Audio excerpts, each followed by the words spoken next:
तर काय तू आहे? टेक ओव्हर करायला हरकत नाही, नाही, नव्हती नाही. ती. म्हणजे not as a take over, नाही, तसं नाही. नाही, ह्याच लोकांना घेऊन ते युनायटेड वी मी स्टँड. आहे त्या पिठावर रेघोट्याने मारत. पहिली गोष्ट असं आहे ना, मुळात शिंदेचं बाहेर जाणं आणि शिंदे फुटणं आणि आमदार घेऊन बाहेर जाणं हा एक वेगळ्या राजकारणाचा भाग झाला. बरोबर आहे.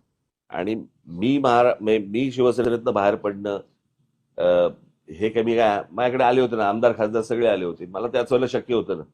पण माझ्या मनामध्ये एकच गोष्ट होती, बाळासाहेब सोडून मी कोणाच्याही हाताखाली काम नाही करणार. कळलं का?